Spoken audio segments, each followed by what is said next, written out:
Okay, thank you. Sorry about the time lag. We're on. Yes.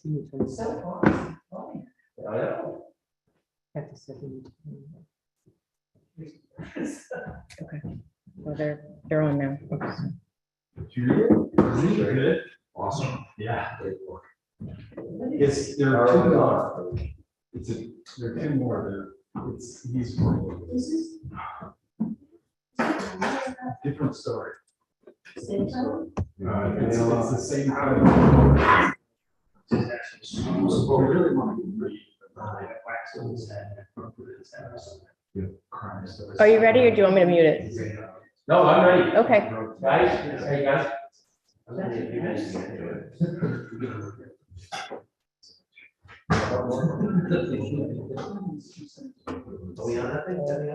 Yeah, let's do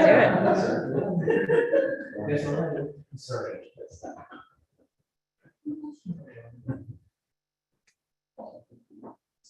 Good evening. Good evening again, everybody. I'll make an announcement. I want to make an announcement that we made one vote in the closed session.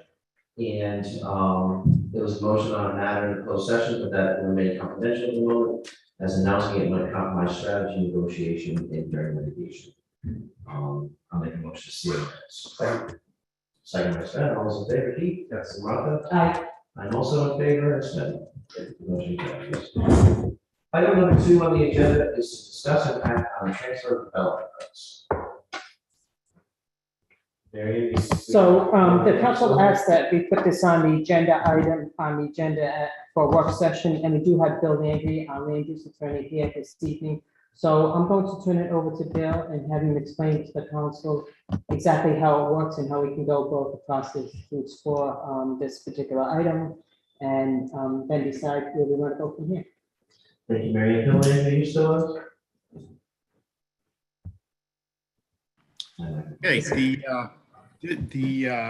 the Zoning Enabling Act allows municipalities to develop a transfer of development rights scheme from one portion of a district to another district, or one portion within a district to another portion within a district. It's a transfer of the zoning right to develop property that gets extinguished in the sending zone, and enhanced density and development rights are required in the receiving zone. This has only been, to my knowledge, implemented once in Rhode Island, and it was about 12 years ago in North Kingstown. And what they did was to provide that the farmers, basically, that would agree to extinguish development rights on their property and to have a conservation restriction placed on that property, could sell those development rights to a private developer who could then use them to get additional density in a particular 2 zones that the town created as receiving zones.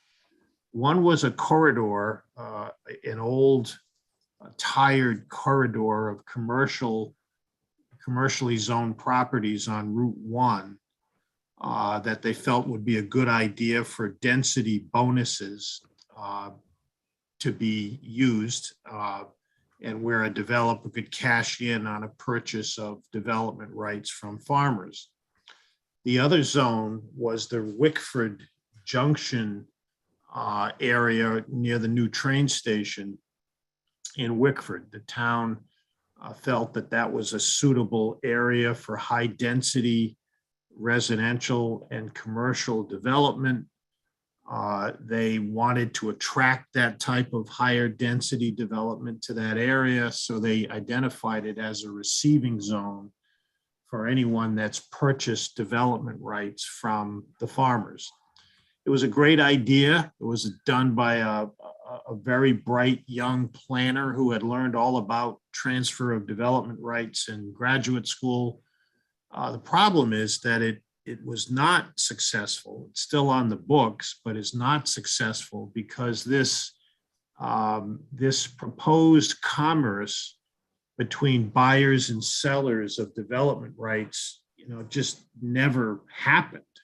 There were not developers going out to farmers to try to buy their development rights to exchange them. It happened in some cases, but there was very limited commerce. And so as a result, there were very few extinguishments of development rights amongst the farmers, and very few projects that got into Wickford Junction by way of a transfer of development rights, an actual transfer of development rights that was carried out between buyers and sellers.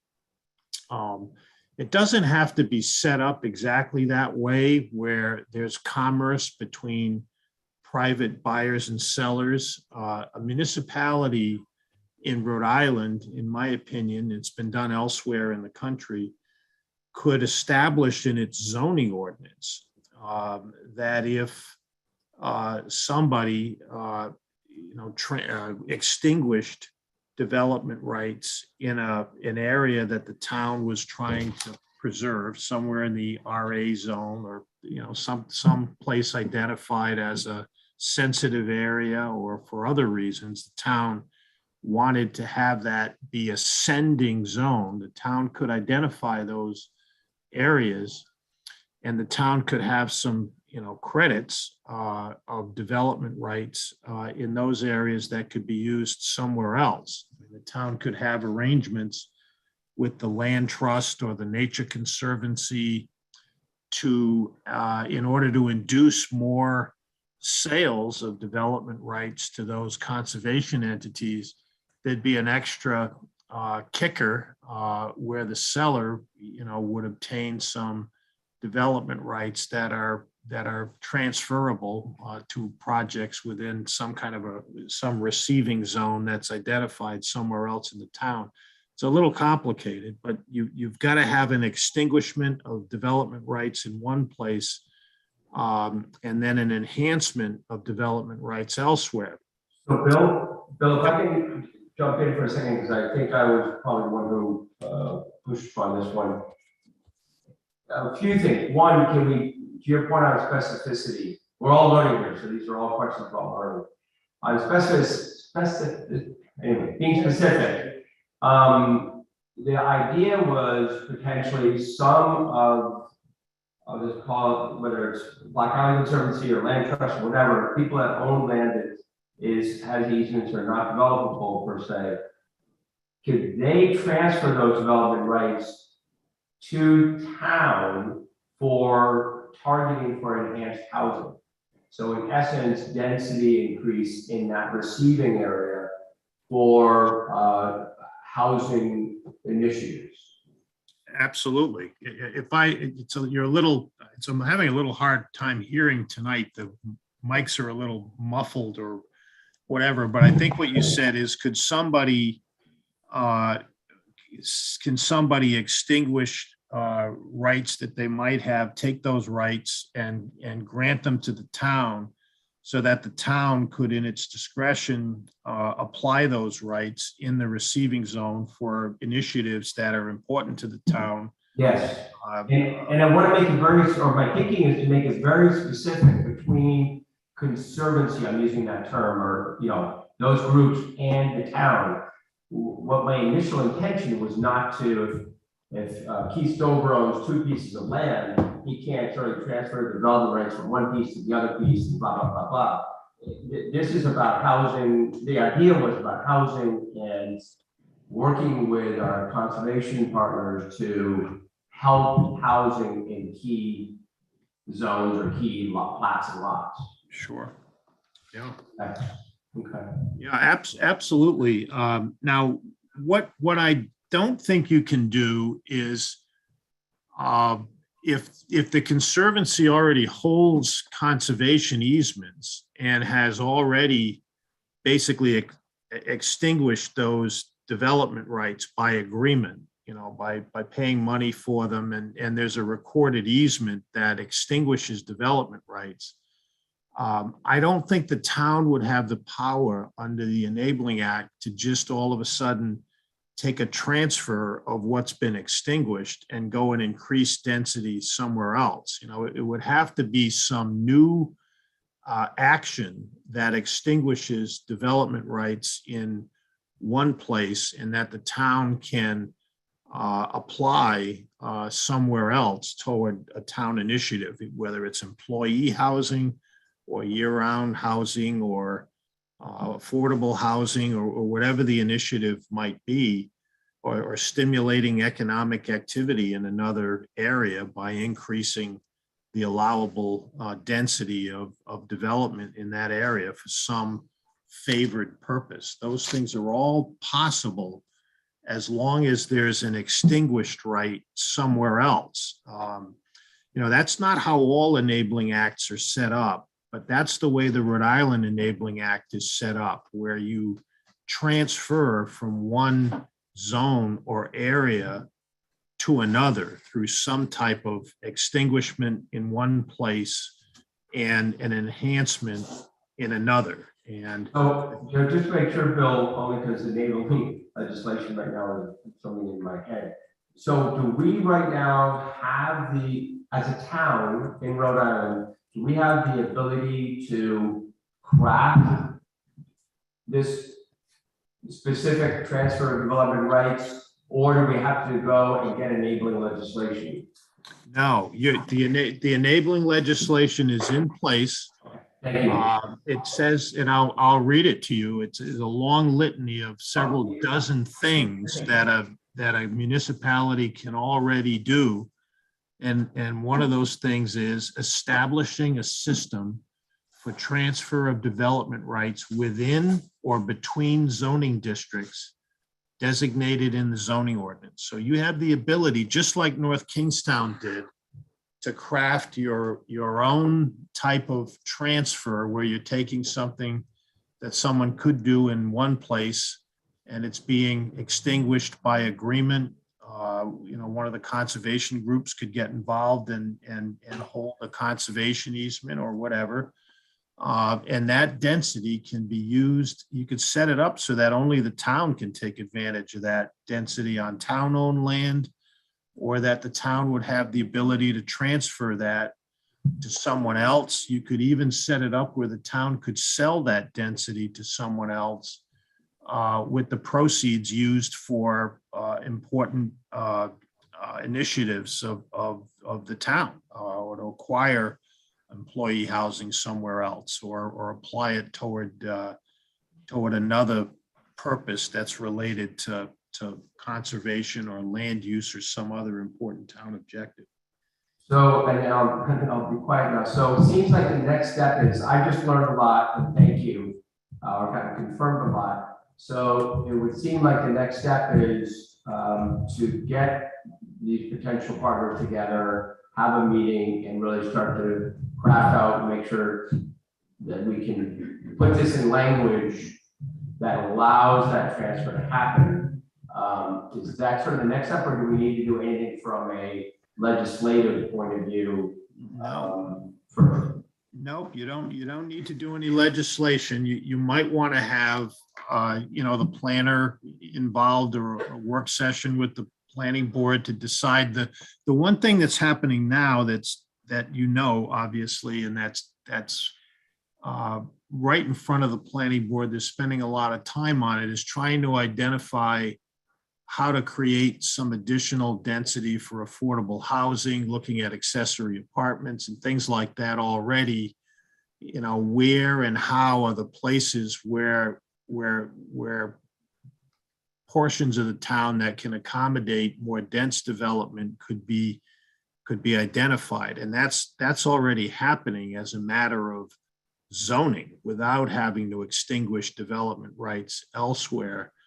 And it strikes me that, Block Island may be a lot more limited than other municipalities have in identifying receiving zones and receiving areas, and that there'd be a lot of competing priorities for those things. I mean, you can increase the allowable density for affordable housing or year-round housing or town-owned housing at will without having to do it through a transfer of development rights. And you've done all of those things through the zoning ordinance in the way that you've established a public zone, and you've got up to double density allowed for affordable housing. You've got accessory apartments and so forth allowed for year-round housing.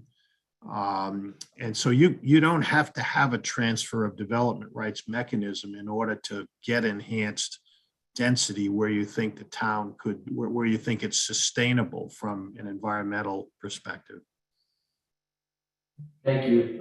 Thank you. Thank you. There is a smart hub. I think I sent it to some, if not all of you.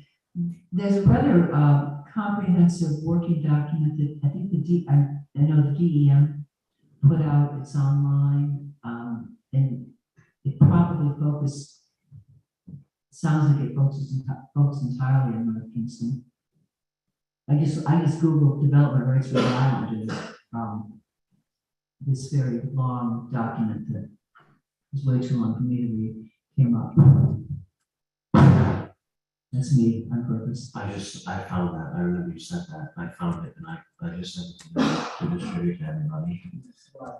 It was 2015 too, so. Yeah, I think that was done by an engineering firm.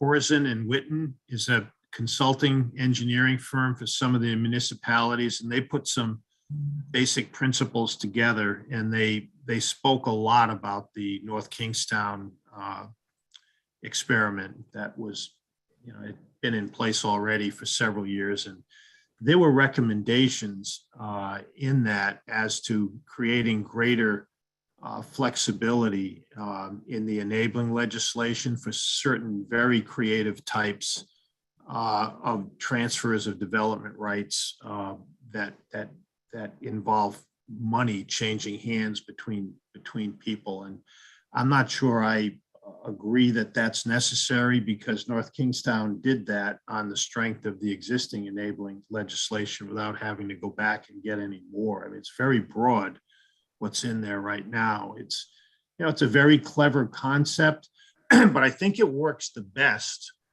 when the town has a vision to revitalize a particular area of the municipality and to really create some incentives for doing that, and where the town doesn't have money to put into those incentives. So what they do have to give away is some extra density in that area, and they can get, as a consequence of that, through a transfer of development rights, some extinguishment of potential development in sensitive areas. So it's a way of creating value through land use permits without anybody from the municipality having to spend any money.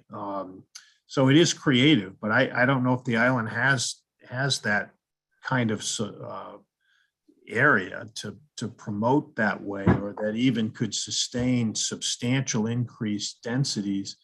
And if we did identify those areas, which we should, and there've been a lot of efforts made to just think of all of the places, that probably could handle an additional couple of units or additional couple of lots or whatever, even portions of the RA zone that have large lots maybe could sustain some additional lots, and other areas could be receiving zones, ascending zones rather, and receiving zones could be other places in the RA zone that's not so sensitive, where you really don't need 3 acres for every lot. Those are all, creative suggestions, but again, the town can do that with or without this transfer, without having to extinguish development rights. The thing I think it does is it'll help the conservation agencies get development rights from people, get people to give them conservation easements, because it's another kicker,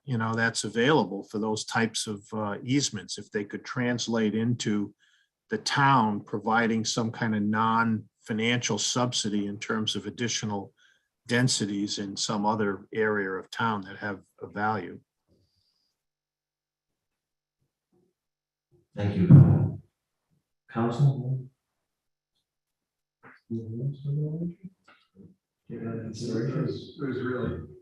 was really helpful. I was just gonna point out that for our purposes, I think you could make the argument that the concept of revitalization that you point out, where you had towns doing, North Kingstown contemplating transit-oriented development, that kind of thing.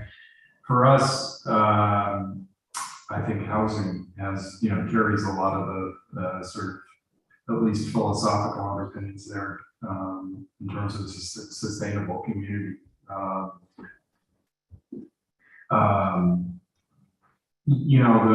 just would point out that the challenge here will not be the sending of the development rights, it'll be where the development rights are. Exactly. The receiving, not the sending. Yeah, no, that's it. That's It's a cool idea, though. Part of North Kingstown's problem was that, those empty storefronts on Route 1, people didn't need additional density. There's all kinds of vacancies there. There still are. And so it just wasn't enough of a carrot to cause the commerce that the ordinance was wishing for.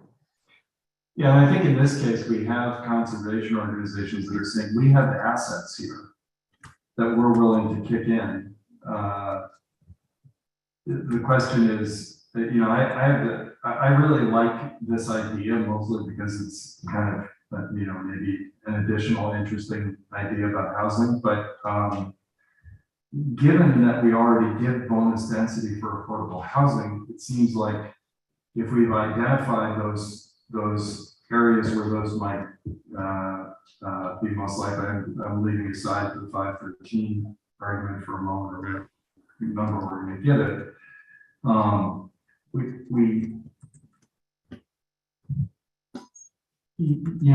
We could via the zoning ordinance change it from, I'm totally making this up, from doubling density to tripling density, right? And accomplish theoretically some of the same things. Or you could keep it, Just by the zoning ordinance without ever doing it.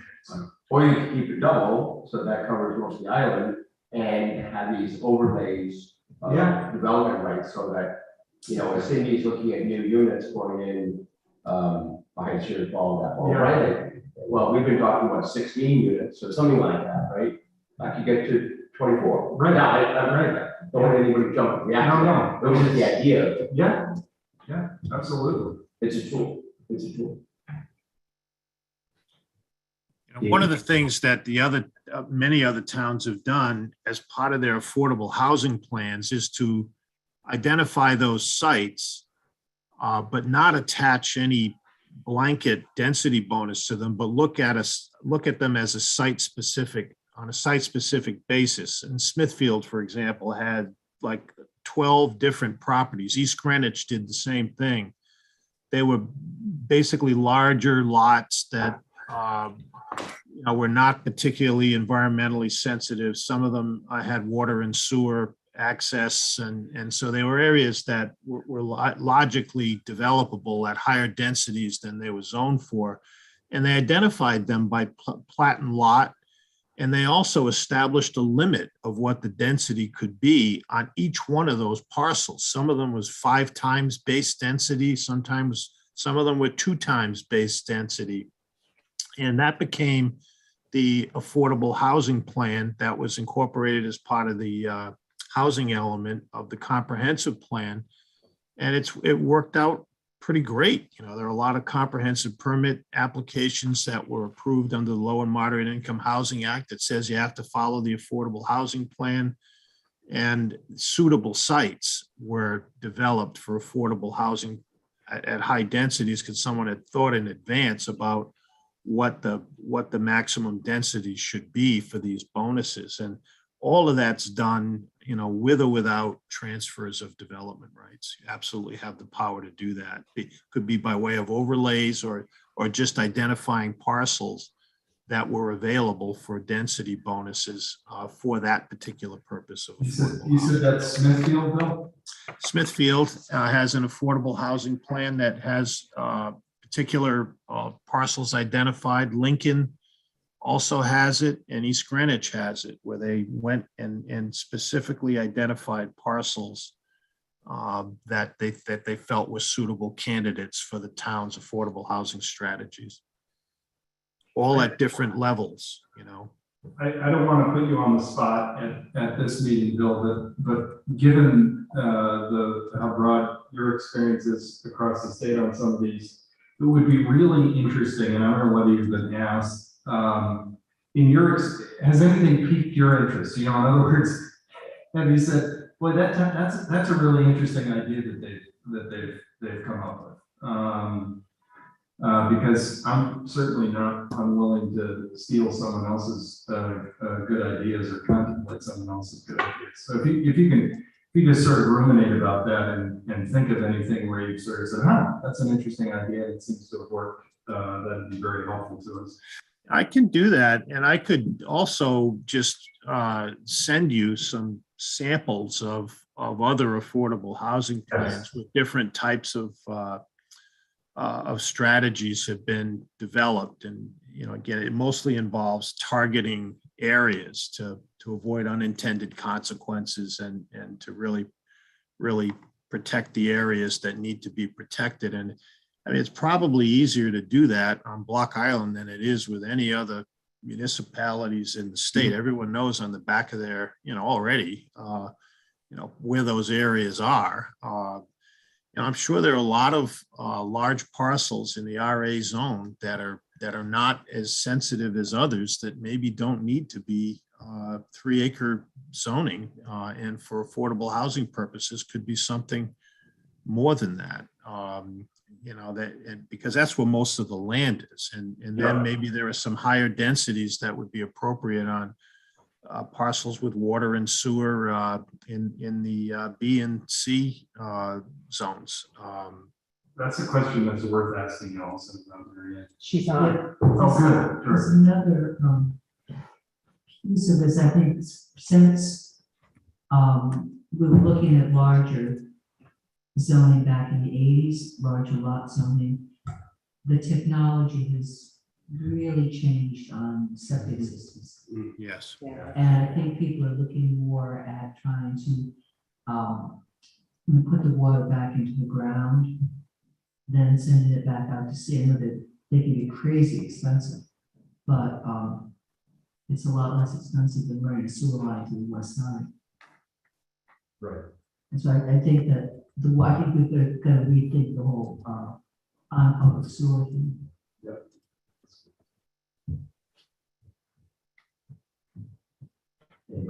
David Lewis. Can I ask a question, Mr. Landry? Thank you. Bill, this is David Lewis asking. So across the decades, mostly back in the 80s and 90s, spot zoning was a consideration that always caused great alarm in the community. And I haven't heard that term specifically used in your presentation and discussion tonight.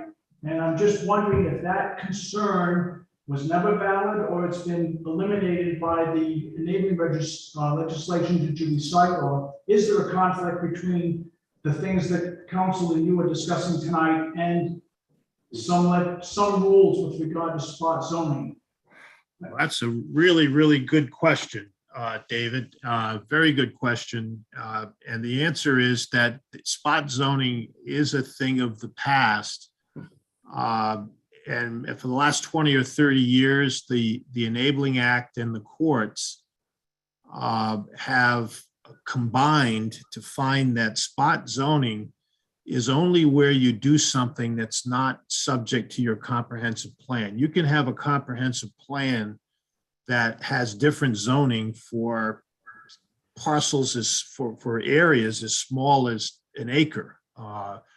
As long as there's some logic to it, and it's done pursuant to an overall plan that is a reasonable plan to accomplish the goals of the municipality can plan to spot zone the town. The only illegal spot zoning is where, Joe wants a gas station in a residential zone, and because everybody likes Joe, he gets it. Nobody has zoned that lot as something that could accommodate that as part of a comprehensive plan that then becomes the basis for the zoning ordinance. So as long as a land use action has its roots somewhere in the comprehensive plan, you can have spot zoning. Now I'm representing the developer of this 600-foot tower, the famed tower here in Providence. And the city of Providence, with the cooperation of the state, created a height sub-district for one building that could be over 600, that could be over 500 feet. And the next lot over, the highest building can only be 150 feet. And so there are 8 sub-districts for height in Providence, in downtown Providence. Now that's how small the districts are. And the whole College Hill district has all been reallocated to have sub-districts for particular uses and sizes, and all of those things being subject to a comprehensive plan. They've all been upheld and encouraged. Thank you for that very thorough answer, and puts that debate to bed the way it should be. Thank you. You're welcome. Thank you. Council, anything else for John? Thank you. Thank you, Bill. Okay, thank you. Good night, everybody. Thank you very much, Bill. Bye-bye. Next item on the agenda is discuss and act, I'm gonna make a motion, to move number 4 up to number 3. Council. Rules and procedures is gonna take, I think, a little while. I make a motion Yes. to move item number 4 up to item number 3. Second by Sven, all those in Number favor? number 5, I'm sorry, What? item number 5. Discuss and act on scope of service New Hampshire. Do we have Allison here? Yes, Okay, good. All right, number 5 up to number 3. That's a motion. Second by Sven. All those in favor, Pete? Martha? I'm in favor, Sven? Okay, go ahead, get Allison. she's here, so I can start off and Allison can jump in. So what's before you, yes, to continue this to this work session. So as a way of background, it's my understanding back in 2019, we had included in the capital improvement plan a study of the new harbor plan with changes in management and also COVID. It was put on hold, and then it came back in last fiscal year, or the fiscal year that we are about to complete. Then around December, Alice and I started working on it, and picked it up where it was left off. And at the time, GM2 was the particular vendor that we worked with. They were selected based on when the town did a blanket RFP for engineering services and that, things like that, and they received a number of responses, and GM2 was one that was awarded the bid for a 3-year period, the RFP for a 3-year period. So we were working with them. When we sat down and went through the scope of work, we realized that the $50,000 was enough. So we came back during the budget cycle to increase by $30,000 in the fiscal year 2023. So total is about $80,000. The overall intent of the plan is to provide a document as it relates to the new harbor, specifically New Harbor Commercial District.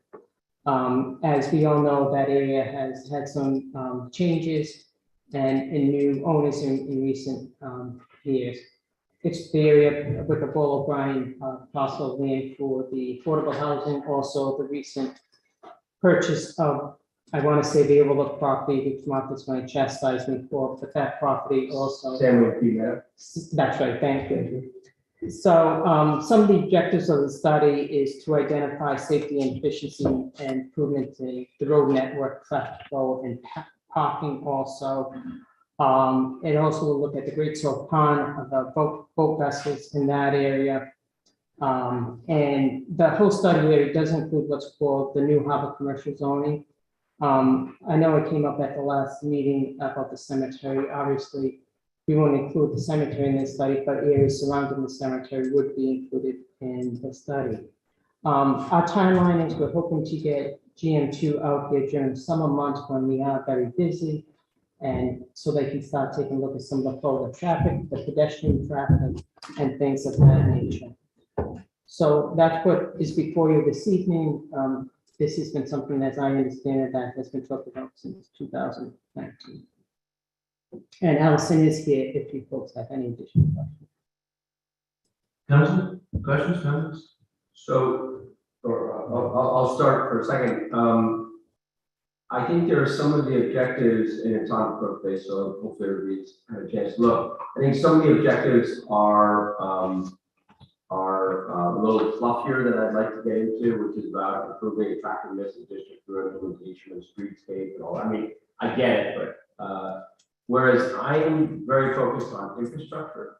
So from roads, water, sewer, sidewalks, I mean, and power. So, you know, if Camplin starts to need one marina starts to need certain power requirements, and the other, what do we have the capacity to handle? How do we manage if there's something now, 20 more units, or maybe 25 more units, somewhere between the boat basin and Coast Guard Road? That's a lot more traffic. And how do we think about sidewalks? How do we think about controlling flow of traffic? So infrastructure is a big one to me, which gets me to congestion.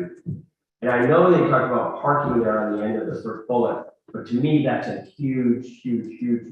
And I don't even know that, that's where we need smart minds, right? Because in my opinion, in about 2 weeks, that is the nightmare areas, passing by the donut shops and trying to get around that corner when somebody's backing down the roadway. So I think infrastructure and congestion and parking are two big things.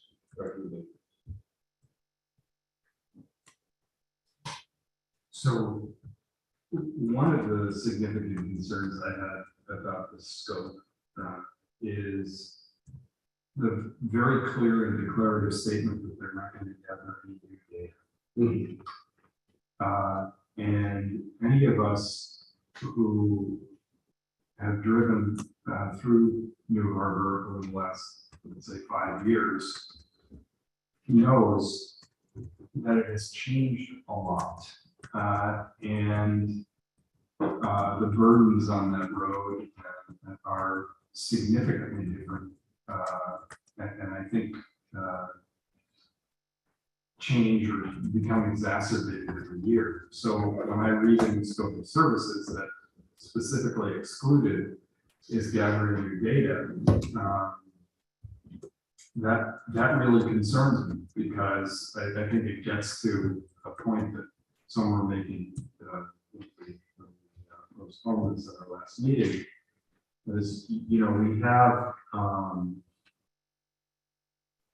what I don't want is to support is something that is going to be another thing that sits on the shelf.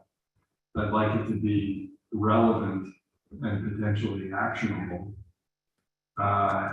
and not gathering new data to say, look at, we now have cars, for example, parked along both sides of the road there now. That's a relatively new development. And what do we do about that? That could be from posting signs that you can only park in areas where it says parking is permitted, all the way to creating a satellite block for some uses associated, on that. Who knows? But without gathering new information, I fear that the relevance of existing data, as GFP describes it in this proposal, the existing data may not be current enough to adequately reflect the burdens that exist in the program.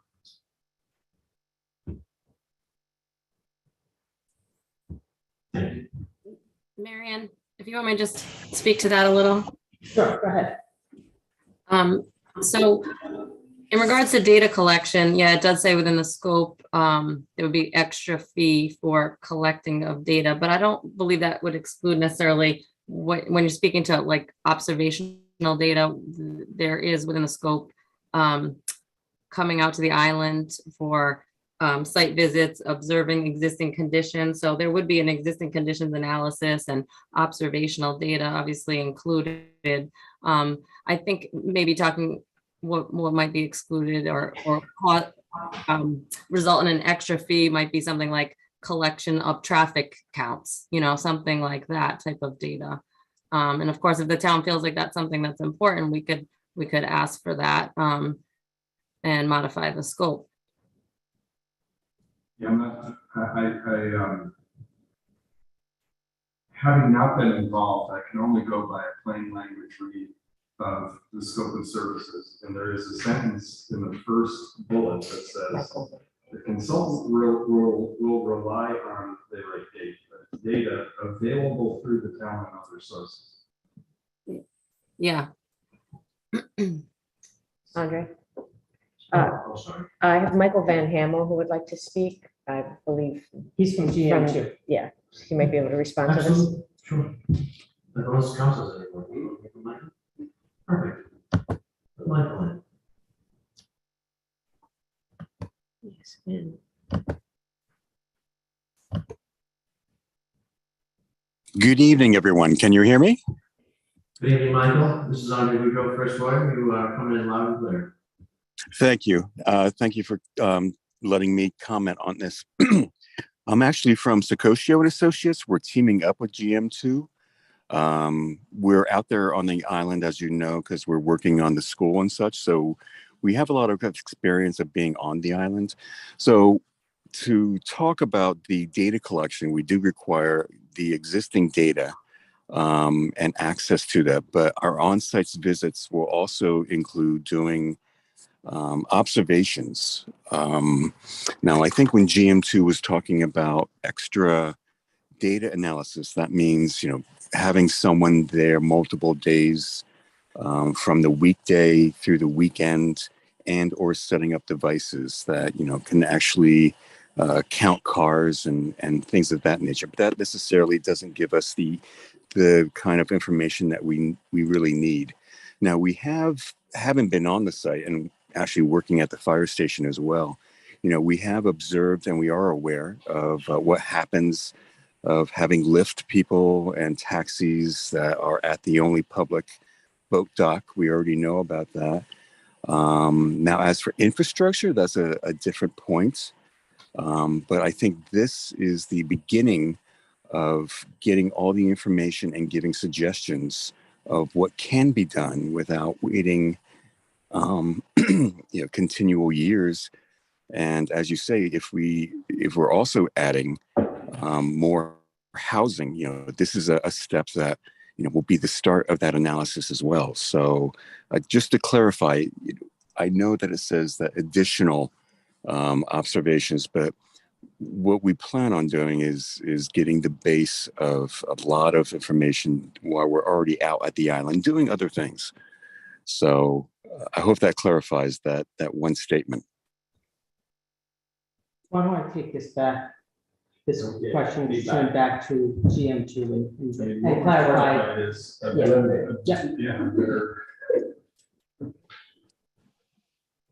You gonna come back to us with this?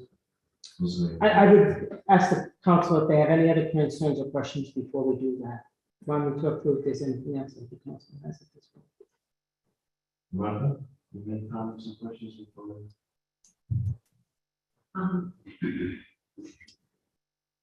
Yeah, it's a little hard to tell what's included in this map, but we have a rather substantial redevelopment of the property Beach Avenue. Looks like it might have slipped out of the targeted area. We'll look at that. Because that's gonna be, if that goes through, I think it could be a rather significant change. Are you speaking to the proposed inn? Yeah, Okay, yeah, I did notice that. Yeah, again, that study area map was prepared several years ago. So, and that's something that we can further refine as part of this, when we start the initial meetings, and we can modify that study area. That's just a general, some general initial draft of the focus area, but it could be further refined as part of the study. And if there's certain areas that you want to extend or eliminate, it's something that can be achieved. and I don't have my zoning map with me. When you go into Champlain's, is does business zone extend all the way over to Champlain Road from the Marine? It may, I just can't remember. It used to, I think. I think it does too. The lot with the pond on Yeah. That is it. it. Right. I'm not sure what the status of that is right now. Or that, who owns it?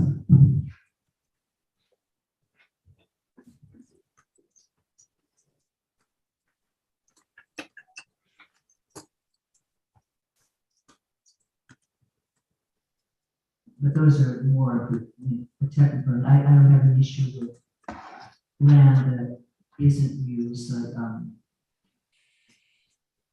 and the cemetery isn't a requirement, you do anything other than access and in and out. It's used. The road can be, access and egress can be a difficult issue there.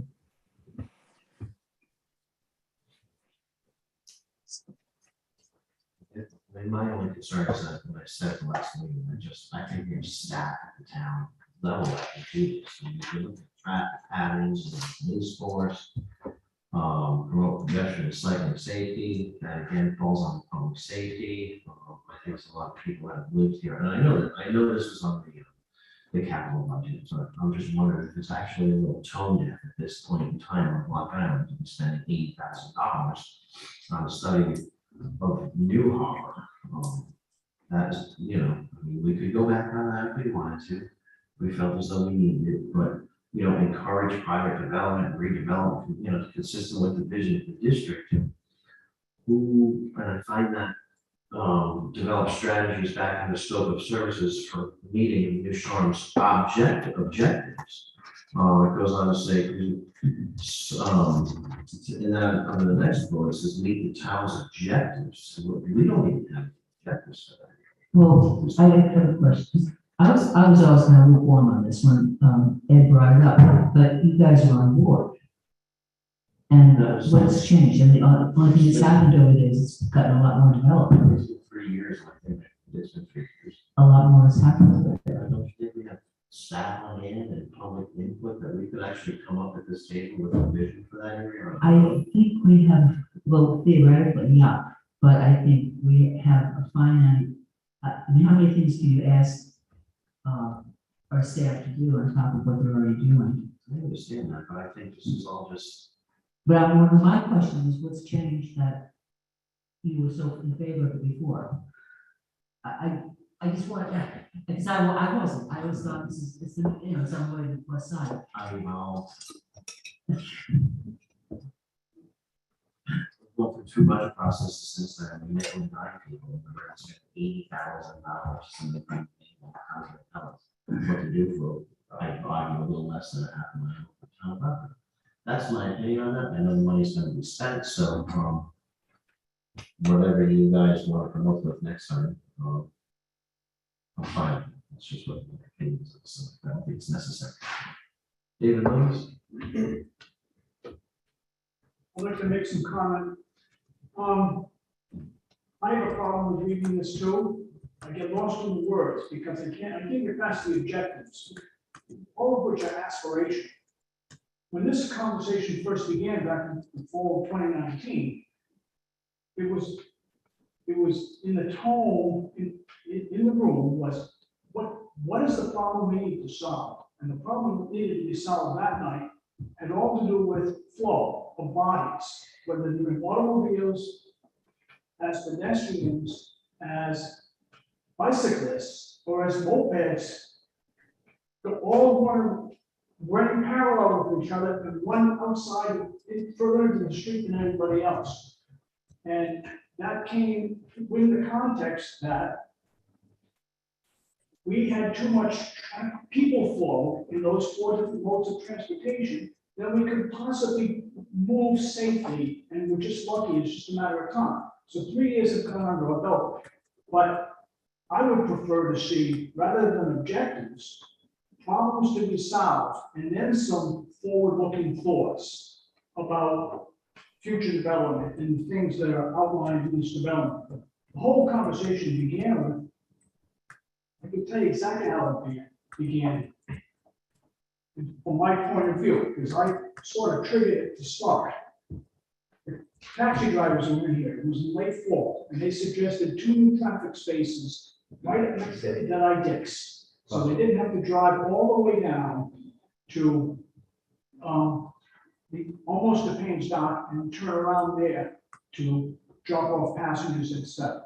They thought that was better for everybody. Well, that broke into some discussion, and it turns out, and I expressed very strongly that helped the taxi drivers, didn't help the pedestrians, but didn't help the community about what was going on in that area from the police station down to Payne's Dock and up to the Orr. And we had to solve this larger traffic flow. So that conversation sort of evolved into what became this vision. The only thing that even discussed commercial enterprise was the fact that prior to 2019, there'd been some significant commercial growth that was all out, from what I remember, was outside the boundaries of requirement permission. There were new businesses being created within the Bimini land, and you had a lot more traffic going into the area simply could be served by those businesses. Today, there's the cookie shop, there's the ice cream shop, there's the Bimini Museum, and some or all of those were there, or there were different configurations of that kind of behavior going on in the years leading up to 2019 when we had this discussion. I requested the council to put on the table the request by the taxi drivers until the town could take a better look at traffic flow just in that limited area, including myself trying to back my boat trailer down in the height of the day to the town ramp. And in my recollection, that was well received by the council, and the town manager and Burge at the time took that under advisement. So, I don't have any solutions here, but I do have some recollections that understanding the problem to be solved is only the first step to writing objectives, which comes later. So, what other concern I had in this is numerous references to stakeholders, but I'm not sure who that's even referring to. And I'm afraid that large sections of opinion in the community could be left out of whatever that means. Thank you. And there's also the steering, I noticed the steering committee being quote unquote formed also, so. Thank you. Thank you. I think David raises a really interesting point.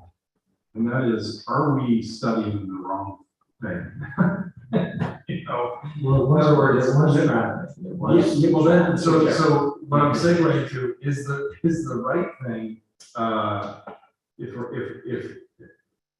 the money's been approved, would it be smarter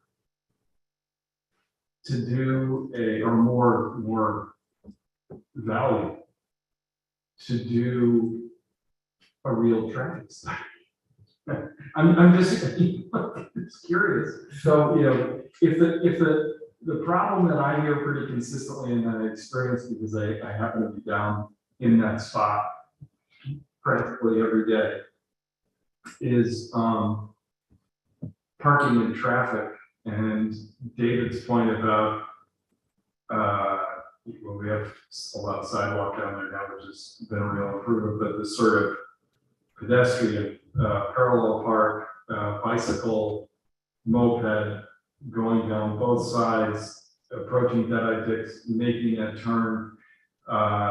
You know, I try to back out of Ken's place some days it's to have Susan go out in the middle of the street and guide me around. And just, I just wonder whether the thing that we actually want is a traffic study and some ideas from people who actually have looked at these kinds of problems elsewhere to sort of like, here's how you ought to manage parking in that area. Here's how you know, I'm just curious whether the moment for this may be later rather than now. And the real thing we want to figure out is how do you manage traffic?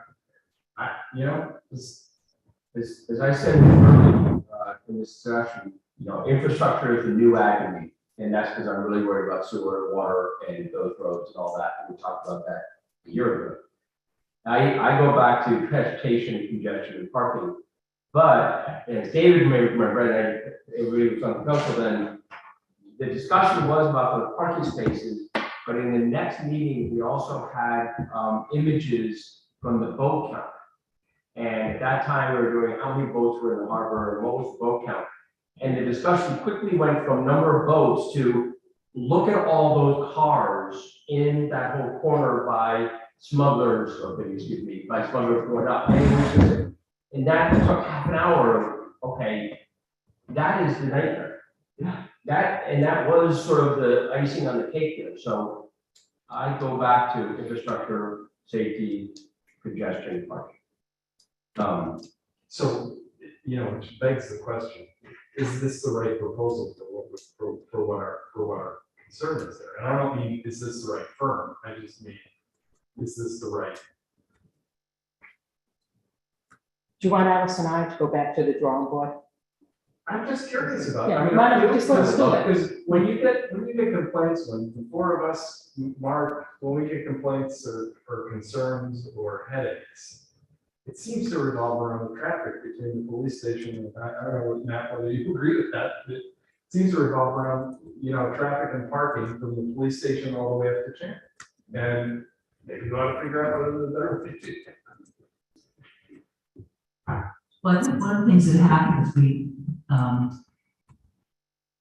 and this is a good example of, you know, how everybody works everywhere, I'm sure. When High Street was so bad, everybody complained about High Street, and then when High Street got fixed, it was, oh my God, Ocean Avenue, oh my God, and then Ocean Avenue got fixed. And everybody was so happy that Ocean Avenue got fixed, that they didn't quite remember that not all of Ocean Avenue got fixed. And it was only that piece between the Bridgegate and the safety complex. And it just seems to me like this is what I thought in the beginning. You gotta pave down there. You gotta get some better management of the roadsides. But a whole lot of the rest of it, black people are coming around, but it just feels like maybe we should put a moratorium on the new harbor. Than before. There are things that, because in the time this has been going on, all these little businesses come in, little things expand, and then there's not going to be anything, the next thing you make that in the building come back, and then you another building here, and something else is going on, and where did that come from? And when the heck did that area become so congested? And there's some of the council will be saying same thing to you. think you're sensing that there's not a lot of excitement for the current construct. But it has nothing to do with the company or. No. So let's take it back.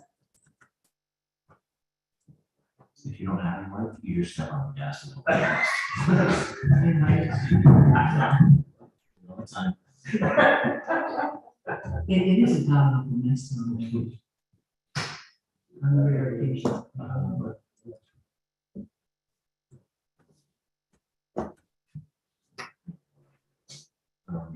Mary, Yeah, we're all set. Allison, we're all set, right? We got some direction. So as far as modifying, I mean, because the scope of work does focus on transportation, flow, parking. So, I mean, so are we to modify the scope to make sure that's stressed and the utilities, infrastructure is stressed within the scope? Yes, And, and traffic, real time data. and traffic.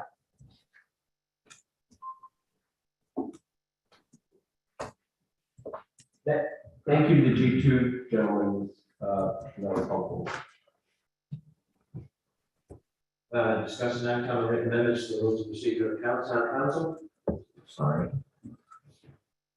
Discuss and act on the amendments of the rules of procedure of the town council. This has been kicking around for a little bit. These are updates that were made back in when the charter was changed to make it more in line with, what we have to do now. So, council have any questions, comments, concerns on the rules of procedure of council? So I'll give voice to one sort of broad concern, and that is these are the rules and procedures of the town council.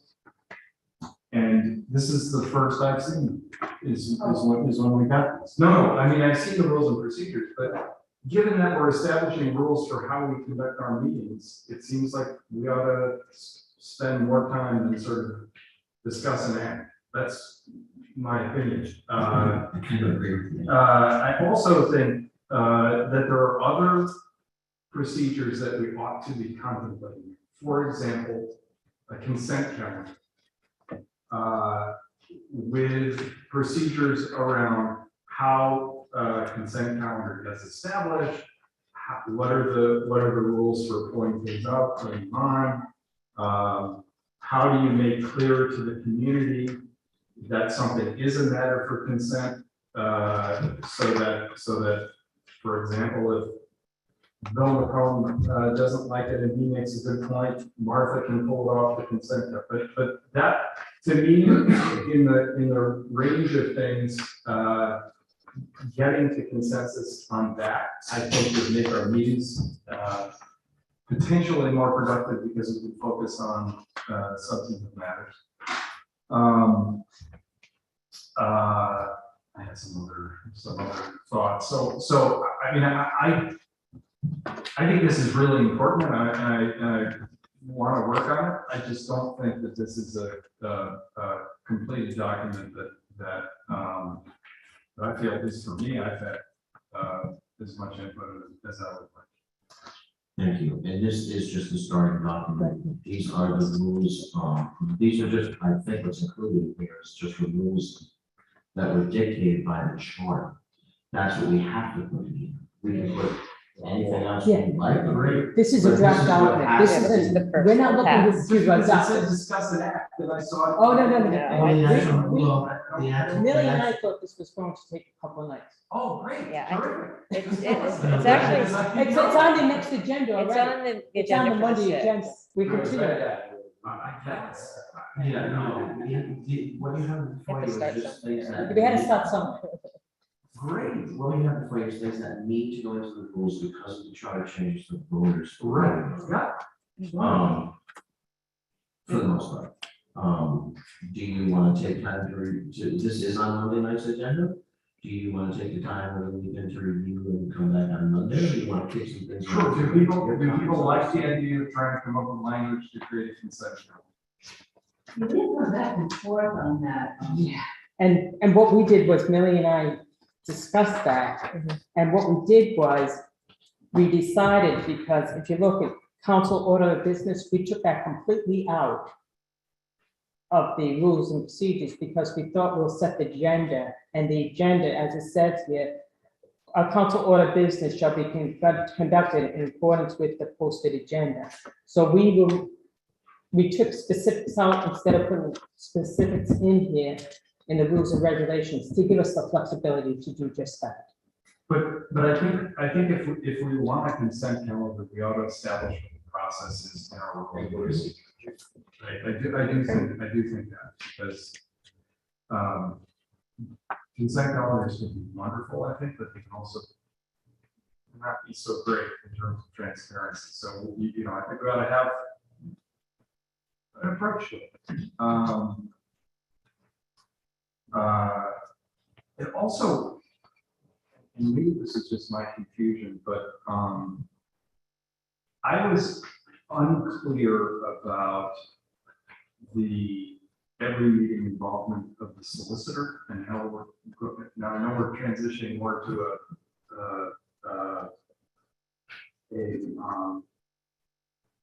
sort of fixed fee under the current, under the new, but it wasn't clear to me that it seemed like this might be suggesting that we have to have solicitors there. Can you tell me what number you're looking at? Sure. Which would be helpful.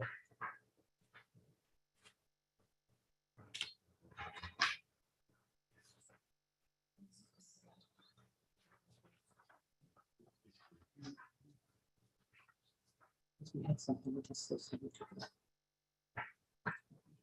So there's a place for the solicitor. At the table. At the table,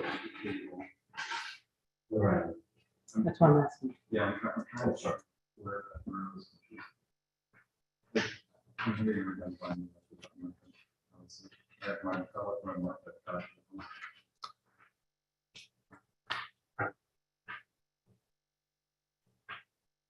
The original was not 2013.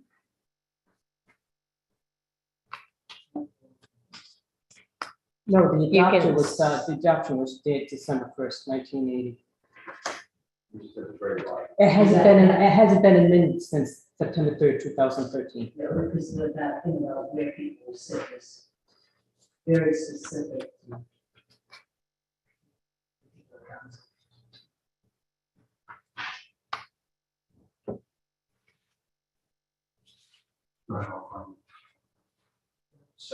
Yeah, thanks. I have a question that's more philosophical, and that is, I know on whatever. Number 17. No. The number 17 is about where people sit. Okay. Sorry. On 19 or 21, we're talking about Robert's rules, and we don't. I just wonder if there's value to having more elements of Robert's rules in this about running the meeting and how it's run. The problem with that is you suddenly box yourself in the corner, right? So saying Robert's rules is the kind, I got it, but I'm not sure if we went around this room right now, there wouldn't be 13 versions of Robert's rules based on knowledge. So I just wonder if there's some core elements of it. I'm not running solution or direction, it's a question. How do we just sort of make sure that, so the boundaries are here, then I do it with something that's different, or both of us are here, he takes it, it's different. And I just think that there are some meeting management rules that should be standard no matter who and where and what, and they, but I don't want to box myself in. I understand the problem.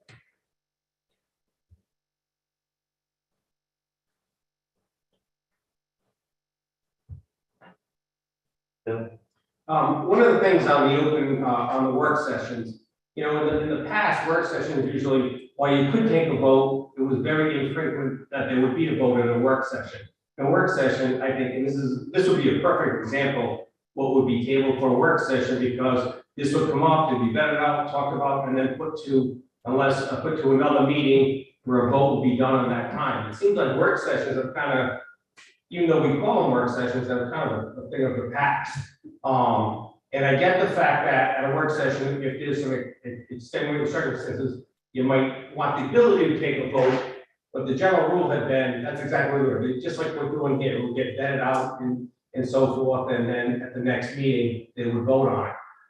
And I know there's something, when I read through that the other day, it did address the concept of that, and I think, this is a perfect example of an item that would be great to be tabled for a work session, so he wasn't sure if we're gonna act on it or what might happen from that end, and so, for whatever it's worth, I think that's something that's beneficial for the council. And I think for, No, I think you're absolutely right. In fact, I had this conversation with Melly just this week. Looking forward to the summer, work sessions, we've had so much to actually agenda, I think, in the past couple of years, like COVID. well, it's before this council too, Andre, it's kind of like more. I know, and but like, the work sessions, I know, at some point, I think, Martin, all those of us that are here will say, like, we don't know, we don't know if we just went to a work session, a regular meeting, or an emergency meeting. Right. And that was the norm for a while. And I just said to Millie this week, I said, major policy decisions or new ideas, or, like, for lack of a better term, have got to be put on work sessions, so they can hash it out, and they go to a meeting to vote on it with, like you said, not for little discussion. Let's get the discussion between the council over to the work sessions, because it does pretty much streamline the process.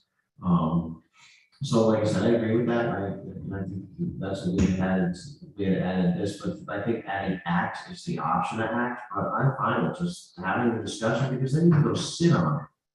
And then you can come to a meeting after thinking about what went on in that room. I don't like just when new things come before us, and remember the council say the same thing. I think they all feel the same way, like getting things a day off or 2 days before. It's like, it's really difficult, because you kind of need to have the discussion and sit on it for a little while. That's how I feel. But the work sessions, I said to Millie, we're gonna do the work sessions for maybe things, but then we'll be ready for the regular meetings, and the regular meetings will go quicker for the summer, because we're all gonna be busy. And quite frankly, I think we need a more streamlined summer, because the past 3 summers, everyone in this room have been crazy. And I think this is a perfect example of what's before you right now, discussions. This would be a great work session topic, and then it'll be voted on online. I also want to add that I think that it hasn't just been this council. I think it's kind of over the last 20 years, it's kind of morphed into where you I want to remind you that this is actually a work session. The work session, I know, I said. Yeah, but that's Work session. I just approved it. Yeah, and I just want to be, I'm not giving you a hard time about this. There are things that I've been thinking about as part of this. I didn't realize that we were going to, like this, here's a draft. So Millie and I just had a little sidebar here. Yeah. So let me throw something out, see if the council's open to this. And Millie and I may be breakfast, so Millie may be kicking me out of the table after I finish. Why don't, if you folks have thoughts or ideas on this that you'd like to incorporate, why don't you just give it to us? Right. Send it to Millie and I, mean, send it to me. Get them all. I know. And then we'll put them all up, Everything and then we'll else. put them there, we'll figure out some way to correlate them and put, if some are the same, we'll pick, and we'll present it, and then we can do some cutting and pasting. as usual, the vast majority of my frustration is with myself, because I can remember sitting with you after after like my first couple of meetings saying, why don't we X and why don't we Y, and saying, well, we need to have a conversation about the rules and procedure. And now, it's life intervenes. Well, We should have this conversation. And to speak to that, this was originally agended last year this time. Yeah, right. Because the charter changes were Yeah. the year before. Right. It's just, there was work to be done. And the big thing was, at that point, we knew Molly was leaving, and since a lot of rules and regulations with the council are applicable and includes the town clerk and her workflow, we decided to wait until Millie came Yeah. on board, which I still think was a great idea. Yeah, totally. Yeah. I think it's great to get the ideas over to the put down, but I think it's equally important that you people as a council vet it out amongst each other, not, you just put in, I think, because when you talk amongst yourself, you come to a consensus of what works for you, because remember, they're your rules or regulations. But I think it's important though, and I think this is where Aaron's point, get everything out on a piece of paper and then start knocking them off or merging versus, all of us do. Absolutely. I still want to see a man on the table perform in the middle of the meeting. I'm sorry. Oh, stop. We're gonna take that off I'm just because gonna it's do subject that. to change. It's really interesting when you read about how it works. All right, In some places, that's really. You want to take the Yeah. input, you really, you want to take the input from the council, Mhm, put together another document? Mhm. for the certain- absolutely. I will point out that you don't have a July work session. So this will, I just smile or I just. I know, she's saying, I'm confirming we don't have. yes, excuse me, yes, on the schedule, you do not have a July work session. Will have. So if, following this kind of this procedure in which you want to sit down and talk about it, that would happen in the beginning of August. Unless you do a special meeting. for this. We still have this on the discussion for Monday. Oh, you do, yes. Well, But do you anticipate We're not gonna, chewing? it's on there, but it's definitely gonna be tabled, because first of all, no way you're gonna get stuff to us by tomorrow, and there's no way. And there's no way I can produce a document that There's you no want way. by tomorrow. Yeah. I'm trying I'm ready to lay on table. So, Come on, I think we're talking Millie up the line. Podcast. Okay. and that is, that was So part why- of the conversation. I'm sorry. No, no. Well, I can put it on the 15th if you'd like, That was the and upfront see where that, conversation. you can see how that That's the goes. part of the conversation I have another day. Okay, Special back to meetings. Robert's rule. Yeah. Special meetings, like, no, this summer. All right. How do you want to? How do we say things like that? It's like putting meeting early. How do you want to handle this? We're gonna give feedback to Millie. You get, Yes. yes, and Millie and I will work. And on then it. I'm we have a sorry. master list and we can all keep going on. it. Great, and whittling. Thank you very much. Oh. So Millie and I have also identified a perfect person in our office who would be really good at collating all this information for us. However, she's not here, she's only here for a little while longer, so Another week can or we two. set the deadline to get this to us soon? A week, you tell us. Yeah. 1 week. Within the How about next, next Friday? yeah, that'd be great. Good. Forever hold your. And, the public has any comments or anything on it? Yeah. Just saying. Yeah. There's an issue that's related to this, because this draft does go into code base, et cetera, and that is, where is our website update? The launch is slated for June 10th.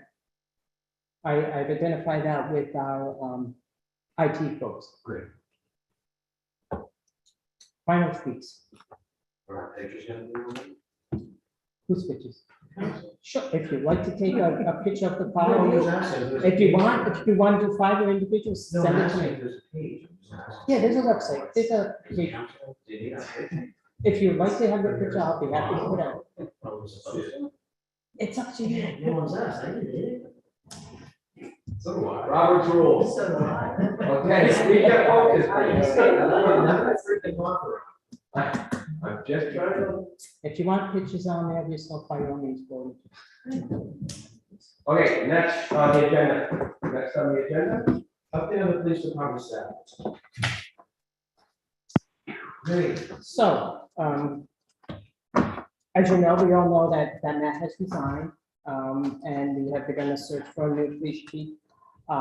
Matt has, and we also know at this point that the state troopers will be coming out on the weekends. Matt has, thankfully, he's completed the schedule for staff from today, and it's done through Labor Day. And that staff incorporates all the state troopers that'll be out here on the weekends. We're pleased with the staffing that we have for the summer. The CSOs, as you know, have already started. There's 7 of them on site now. We have another one coming probably the end of June. So we'll have all the CSOs here. So and they were doing a great job with the traffic today around all that roadwork, so. Sorry. yeah, we do have one that returned from last year who is guiding and helping some of the newer ones along. So I've already also seen a difference in improvement with them. So I think as far as department staff, I think we're in pretty good shape.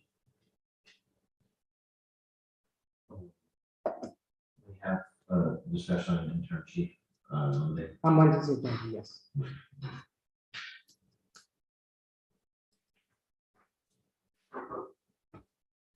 And at that same Monday meeting with the interim chief, we're going to talk, the sort of strategy overall, the safety coverage. State police coverage has already been, All set. already in the schedule. Matt has put that in the schedule Perfect. for the summer. Absolutely. Thank you, Matt.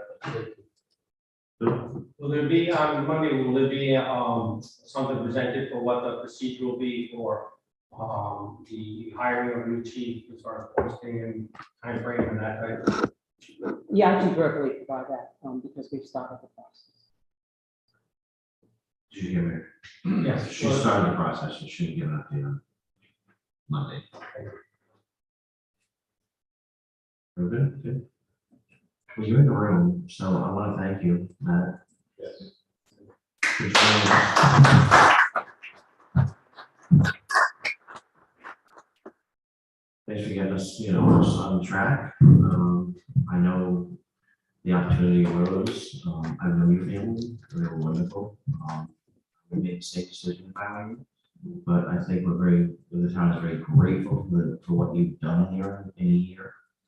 And that's about it. And I know when you leave, we're gonna still be in good hands. So appreciate it. Bill? I'd like to follow what you're saying, Andre, I agree with that. And, a lot of times when someone ends up getting a new job, they kind of check out and move on. And that they could be more opposite of what Matt's done, from directing traffic and having things lined up. I think whoever fills it in the interim acting is going to be very fortunate, because he's leaving fine solution. Thank you.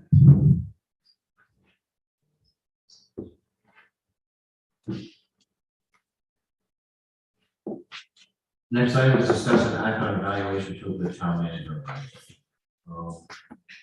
There's documents on our website, on the clerk case. I think at this point, Keith threw something out at us a while back, and I included in Starbucks an evaluation of the library uses for their director.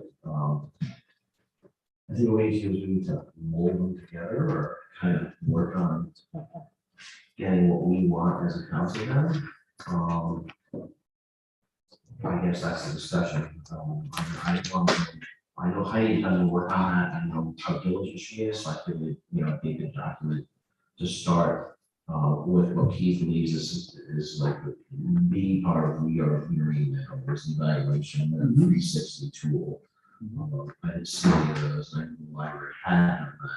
Yeah. So, and I know Heidi had pretty much done the work on that. So, I think we have two documents on us that. I mean, want to see, do you want? I would, I think it's really important to have a sense from Mary Ann of her thoughts on this process, and not to put you on the spot tonight, but the best evaluations are where everybody understands, everybody says, yeah, that's worthwhile, or you forgot that. I think you should be measuring this, and like this audit, this document ought to live. It ought to provide a baseline, but there may well be things, and believe me, there's no magic. This memo is on Clerkbase and basically says I stole all this from my reading, but So I haven't seen that one. The one that was sent to me was the library one. Oh, So- there's two items up on the. Yeah. I think, It came yesterday. They are up on. Wow. They are up on. okay. Yeah, it came yesterday while I was out of the office and back put them up on QuickBase. I there would just- be nothing in here that would be a surprise. No. I came in yesterday, you weren't here. I know. So I have not, the last time I went up, unfortunately, Cliff, this wasn't there. Yeah. Nothing was there, so I got this, so I'll take a look at the stuff. I haven't seen anything. I think one of the things that that I like about the library is it's pretty I won't say simple, but probably faster to get through when you're doing the evaluation. The stuff that mine was a little bit more kind of a combination of sort of the classic 1 through 5, but really more about using the evaluation as a tool, not just to evaluate the town manager, but for us to establish what our priorities are and what we want to be measuring. So the ruler that we want to use to measure, in other words, I don't know, one of the things is community relations and engagement. And what is it that we want? What is the communication, right? They're sort of more broadly, I won't use the word subjective, but require more conversation in a way that I think would be helpful to have. So I think they're both, to your point, I think they both actually are worth incorporating into a document. What I didn't find in any of the materials, and I had a lot in the past, is not just the rating system. So that's there, right? 1 through 5 is there on everything, but a weighting system of what's important. So for example, I'm going to keep this up. Communication is the most important thing. Well, that should be heavier weighted than how's your dress, dress code, whatever it could be. And I think that's something that we really need to work through, which says, what is it that we, and Marianne with input, what is it that's important, right? And that's the only thing I didn't see in any of That's a really good documents. point, and those things can change. Over time. I've seen, where a company or an organization has a hard time with a term, all of a sudden that moves up. That's right. That's one of the examples I can think of. And think about evaluating for a chief, that would have been very different a year ago, which is probably going to be different now, right? It's about momentum continuing now versus, so I think. By the way, I didn't mention turnover because that is leaving. I mentioned it because actually the technologies, I remember they were losing a lot of people. They were trying to figure out why. Sure. Well, but it should, we should have something that's here, it should be changed every time somebody comes and goes, But weeks. and, not to tailor it. No, I think that's right, but as we just learned when we were talking about the new Harbor Vision Study, priorities to change over time. For.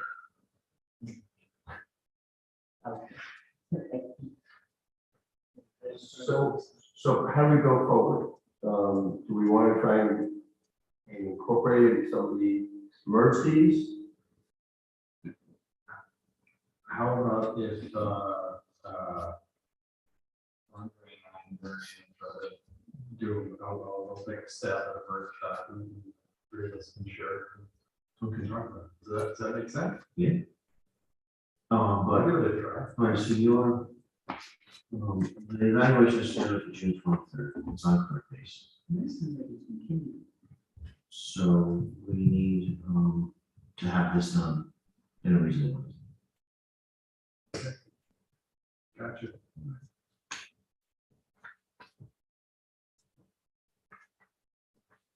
I will say that I think they both are very similar. I like a lot of the performance factors and the stuff that Keith liberally borrowed.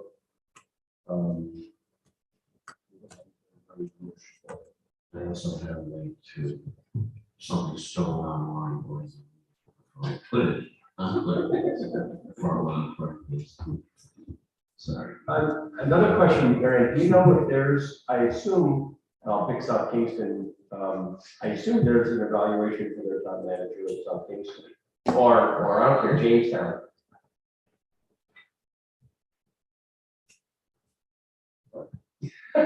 I said, are there other towns where we can get their town manager evaluation form?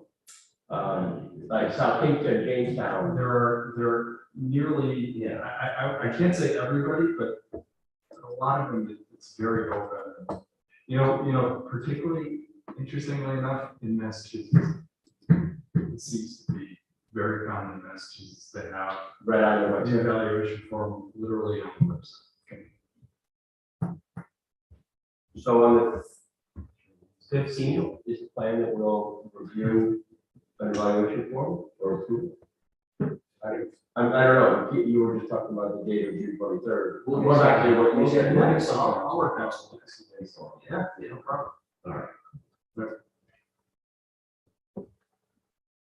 Anything else? No. Anyone else? No, I just want to make sure I have all the. I just forwarded what I have here. Sorry about that. And Lily, I sent you the transfer file, like, say, from DEM link. I have sent it out already. All right, so you guys already have it in your emails. I know, I put it in your email, and Lily just figured it's. Okay, can I make a motion to adjourn? Please. I make a motion to adjourn. Second. All those in favor, Keith? Yes. Martha? I'm in favor? Yep. Okay, the motion will carry. Thank you, everybody. Matt, this year. It's not on yet. I know, you will miss him. Guarantee you. Don't worry about that.